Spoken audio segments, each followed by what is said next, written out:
लौकुश नगर के जितेंद्र खटीक जी आज के इस कार्यक्रम में उपस्थित भारतीय जनता पार्टी के राजनगर विधानसभा क्षेत्र से लोकप्रिय प्रत्याशी श्री अरविंद पटेरिया जी, चंदला विधानसभा क्षेत्र से प्रत्याशी श्री दिलीप अहिरवार जी और भारी संख्या में यहां पर उपस्थित राजनगर और चंदला विधानसभा क्षेत्र से जुड़े हुए सभी उपस्थित भाइयों और बहनों, लौकुश नगर में आकर के मुझे आनंद की अनुभूति हुई। भाइयों बहनों, राम जन्मभूमि उत्तर प्रदेश में, लेकिन रामलला ने जब मंदिर अयोध्या में विदेशी आक्रांताओं ने मंदिर को पवित्र कर दिया तो भगवान राम अपने भक्तों पर अनुग्रह करने के लिए ओरछा में आकर के विराज गए।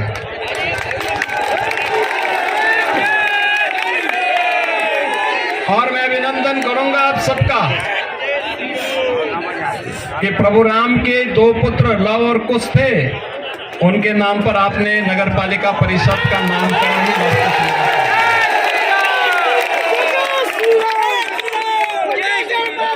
भाइयों बहनों, एक नए भारत का दर्शन हम सब कर रहे हैं। एक नया भारत, जो भारत दुनिया के अंदर एक नई राह दिखा रहा है। भारत के बारे में दुनिया के नजरिए बदले हैं। हर व्यक्ति भारत को बड़ी सकारात्मक भाव से देख रहा है। दुनिया में जहां कहीं संकट होता है, दुनिया भारत की ओर देखती है, आशा भरी निगाहों से देखती है।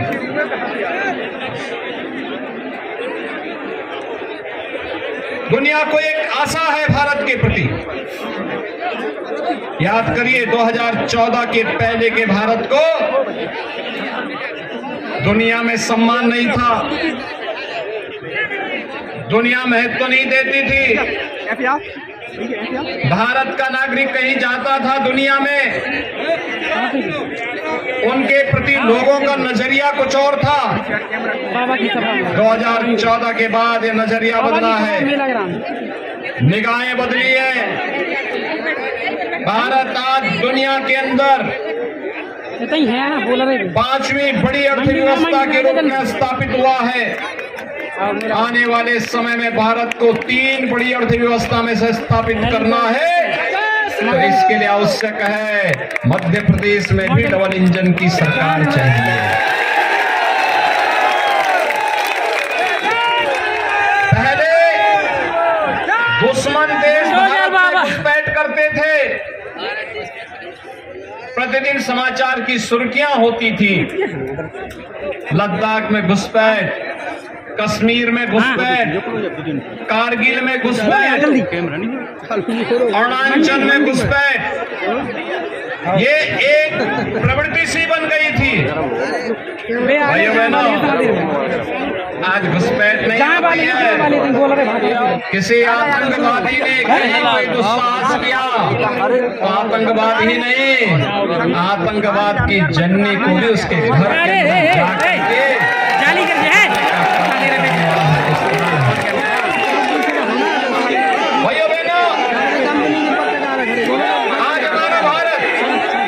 विकास की एक नए प्रतिमान स्थापित कर रहा है।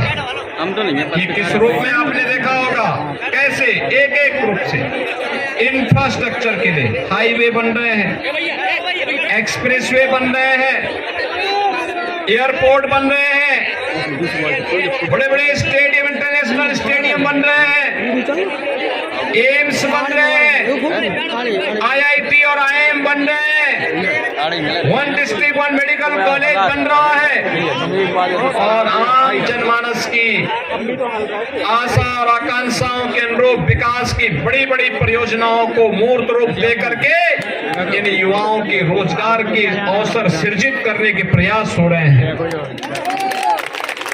भाइयों बहनों, कोई सोचता था कि काशी में काशी विश्वनाथ धाम बनेगा?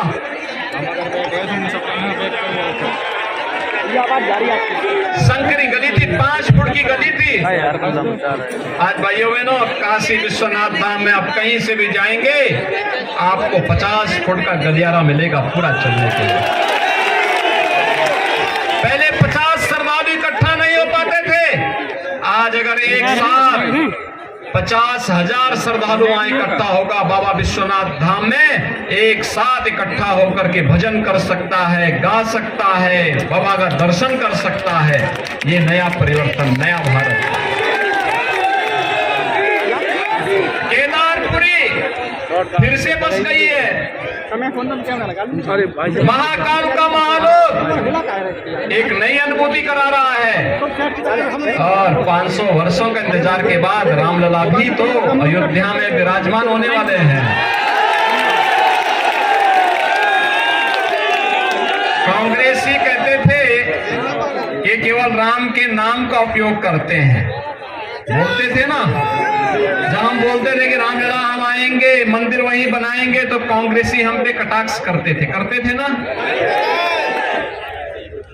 और बाद में जब हमने कहा था कि रामलला हम आएंगे, गुलामी का ढांचा भी हटाएंगे, मंदिर भी वहीं बनाएंगे, तो फिर इन्होंने एक और उसके साथ जोड़ा कि ये लोग बोलते हैं लेकिन करेंगे नहीं। ये लोग मंदिर बनाने की बात करते हैं लेकिन तिथि नहीं बताएंगे। भाइयों बहनों, अब तो मंदिर बनाने की बात ही नहीं, अब तो रामलला विराजमान होने जा रहे हैं। और 22 जो यहाँ पे पाल जी ने जो बताया है, 22 जनवरी 2024 को रामलला भी अपने भव्य मंदिर में विराजमान है। मैं आपसे पूछना चाहता हूँ, एक काशी में काशी विश्वनाथ धाम क्या एक कांग्रेस के लोग कर पाते? केदारपुरी का पुनरुद्धार क्या कांग्रेस के लोग कर पाते? महाकाल के महान लोक का पुनरुद्धार कांग्रेस के लोग कर पाते? और क्या राम मंदिर के निर्माण का कार्य कांग्रेस कर पाते क्या? भाइयों बहनों, जब इनको ये कर ही नहीं पाना है, हमारी आस्था को सम्मान नहीं दे पाना है, विकास नहीं कर पाना है, तो हम इनको चुने ही क्यों? यार भैया कहाँ है? कांग्रेस एक बोझा बन चुकी है, अपने आप में बोझा बन चुकी है। देश के लिए, प्रदेश के लिए, जनता जनार्दन के लिए, एक गरीब के लिए, एक किसान के लिए, एक नौजवान के लिए, माता और बहनों के लिए कांग्रेस एक समस्या है। और इस समस्या से ही मुक्ति करने के लिए चुनाव सबसे अच्छा अवसर होता है। मुझे आश्चर्य होता है भाइयों बहनों, उत्तर प्रदेश में 403 विधानसभा है। कितनी विधानसभा है? 25 करोड़ की आबादी में 403 विधानसभा। और कांग्रेस के कितने सदस्य हैं? 2, मात्र 2। और भाइयों बहनों, बहुजन समाजवादी पार्टी के कितने? 1 सिंगल आदमी। यानी कांग्रेस को उत्तर प्रदेश की जनता ने और इन दलों को उत्तर प्रदेश की जनता ने बहुत नजदीक से समझा है। और मैं आज आपके पास आया हूं भाइयों बहनों, मध्य प्रदेश पिछले 20 वर्षों में अगर बीच में 1-1.5 वर्ष के इस कालखंड को छोड़ दें जब धोखे से कांग्रेस ने सत्ता त्यागी थी, भाइयों बहनों, पिछले 20 वर्ष में शिवराज सिंह चौहान जी के नेतृत्व में मध्य प्रदेश ने सबसे पहला काम किया, बीमारू राज्य की श्रेणी से उभरने में मध्य प्रदेश को मदद की। मध्य प्रदेश आज बीमारू राज्य नहीं है। देश के अंदर कृषि विकास की दर को सर्वाधिक प्रगति के पथ पर, समृद्धि के पथ पर अग्रसर करने वाला राज्य मध्य प्रदेश है। और लाडली बहना योजना ने तो मध्य प्रदेश में कमाल कर दिया है। बेटियों का, बहनों का सम्मान, इससे ज्यादा क्या हो सकता है। आधी आबादी का सम्मान हो रहा है। लाडली लक्ष्मी योजना पहले से यहाँ कार्य कर रही थी। मातृवंदना योजना प्रधानमंत्री मोदी जी के आने के बाद इसको लागू कर दिया गया। और बेटी बचाओ बेटी पढ़ाओ के माध्यम से भी बेहतर कार्य यहाँ पे हुआ। सुरक्षा की भी गारंटी देगी, विकास की भी देगी और सुशासन की भी गारंटी देगी। गरीब का हक उसको प्राप्त हो जाए। ये जो आवास दिए जा रहे हैं गरीबों को, शौचालय उपलब्ध कराए गए गरीबों को, घर घर बिजली पहुंचाई गई गरीबों के घर, उज्ज्वला योजना के रसोई गैस के सिलेंडर उपलब्ध कराए गए, आयुष्मान भारत में 5 लाख रुपए की स्वास्थ्य बीमा का कवर कर दिया जाएगा। और कोरोना कालखंड में तो आपने देखा होगा, फ्री में टेस्ट, फ्री में उपचार, फ्री में वैक्सीन। कांग्रेस होती है वैक्सीन कभी नहीं बन पाती भारत में, लेकिन मोदी जी ने मात्र 9 महीने के अंदर इस बीमारी के लिए, उपचार के लिए वैक्सीन दे दी। और वैक्सीन दुनिया की सबसे प्रभावी वैक्सीन निकली। राशन की सुविधा उपलब्ध करवा दी। भाइयों बहनों, राशन 80 करोड़ लोगों को 3.5 वर्ष से लगातार राशन मिल रहा है और अगले 5 वर्ष तक ये लगातार जारी रहेगा। मोदी जी ने घोषणा कर दी है 5 वर्ष तक जारी रहेगा। ये जो वेलफेयर की स्कीम है, हर घर नल की योजना लागू हो रही है। भाइयों बहनों, यह डबल इंजन की सरकार ही कर पाएगी। अगर कहीं गड़बड़ाया तो फिर कांग्रेसी सब हजम कर जाएंगे, कुछ नहीं बचेगा गरीब के लिए, कॉमन मैन के लिए कुछ नहीं बचने वाला। और इसीलिए आज हम सब आपके पास आए हैं आपसे कहने के लिए, मध्य प्रदेश की आवश्यकता है, यहाँ के नौजवान की आवश्यकता है, यहाँ के अन्नदाता किसान की आवश्यकता है, यहाँ की बहन और यहाँ की बेटियों की आवश्यकता है। डबल इंजन की भारतीय जनता पार्टी की सरकार फिर से मध्य प्रदेश में है। और इसीलिए आज मैं आप सबसे अपील करने के लिए यहां पर आया हूं। भाइयों बहनों, सुरक्षा की गारंटी भाजपा देगी। सुरक्षा का कितना बेहतर वातावरण, दंगे नहीं हो सकते, दंगा ही गायब, गौ तस्करी बैन, अवैध स्लॉटरिंग बंद। भाइयों बहनों, ये जो माफिया कांग्रेस की सरकार में पनपते हैं, कहीं भू माफिया, कहीं खनन माफिया, कहीं जंगल माफिया, कहीं गौ माफिया, भाजपा की सरकार के समय माफिया के लिए नहीं, आम जनमानस के लिए, आम जनमानस के उत्थान के लिए, उसके विकास के लिए, उसकी समृद्धि के लिए कार्य योजनाएं बनती हैं, उसे प्रभावी ढंग से आगे बढ़ाने का कार्य होता है। और उसको ही आगे बढ़ाने के लिए आज मैं यहां पर राजनगर विधानसभा क्षेत्र में और चांदना विधानसभा क्षेत्र के लिए अपील करने के लिए आप सबके बीच में आया हूं। भाइयों बहनों, विकास और समृद्धि यह अच्छे प्रतिनिधियों को चुनने से होगा और अच्छे प्रतिनिधि के साथ साथ अच्छी पार्टियों को भी चुनने से होगा। और भाइयों बहनों, आज उत्तर प्रदेश के अंदर जो परिवर्तन आप देख रहे हैं, ये डबल इंजन की सरकार के कारण आया है। अगर उत्तर प्रदेश में बीजेपी की सरकार नहीं होती, केंद्र में बीजेपी की सरकार नहीं होती, उत्तर प्रदेश में इतना परिवर्तन नहीं हो पाता, नहीं हो पाता। वहां तो हर दूसरे दिन दंगे होते थे, हर दूसरे दिन दंगे होते थे। हर शहर में एक बड़ा माफिया कब्जा कर चुका था। पैदल सरकार चलती थी, सड़क पे कोई चल नहीं पाता था। लेकिन आज उत्तर प्रदेश में आपने देखा होगा, माफिया सब गायब।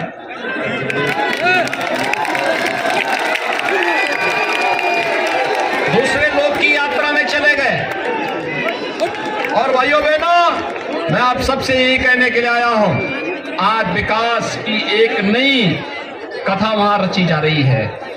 ये डबल इंजन की सरकार की ताकत है, और वही डबल इंजन की सरकार जो आपने अब तक यहां पर मोदी जी के नेतृत्व में, शिवराज सिंह चौहान जी के नेतृत्व में मध्य प्रदेश के लिए रची है। इस कथा को लगातार, इस गाथा को आगे लगा करके, आगे ले जा करके विकास के एक नए प्रतिमान के रूप में अपने आप को स्थापित करना है। और इसीलिए आज मेरी आप सबसे अपील करने के लिए मैं आपसे आया हूं, राजनगर और चंद्रा विधानसभा क्षेत्र के लिए। आप सब सहमत हैं डबल इंजन की सरकार के लिए? नवकुश नगर सब सहमत है ना? राजनगर और चंद्रा विधानसभा क्षेत्र के लोग सहमत हैं ना? सभी लोग सहमत हैं? जहां तक आवाज जा रही है, आज सायंकाल चुनाव प्रचार बंद, कल सायंकाल प्रचार बंद होगा, और परसों एक दिन का बचेगा घर घर जाकर के कन्विंसिंग करने का। इसके बाद 17 को चुनाव होना है। मध्य प्रदेश के भाग्य का फैसला करना है आप सबको, और इसीलिए मैं आप सबका आह्वान करने के लिए आया हूं भाइयों बहनों कि एक बार फिर से बीजेपी की डबल इंजन की सरकार मध्य प्रदेश में लाने की आवश्यकता है। सभी लोग सहमत हैं? सभी सहमत हैं? श्री अरविंद पटेरिया को राजनगर से, श्री दिलीप अहरवार को चंदला विधानसभा क्षेत्र से कमल चुनाव चिन्ह पर। याद रहेगा ना? क्या कमल याद रहेगा ना? दोनों हाथ उठा करके मेरे साथ बोलेंगे, दोनों हाथ उठा करके, भारत माता की, भारत माता की, भारत माता की जय श्री राम, जय जय श्री राम।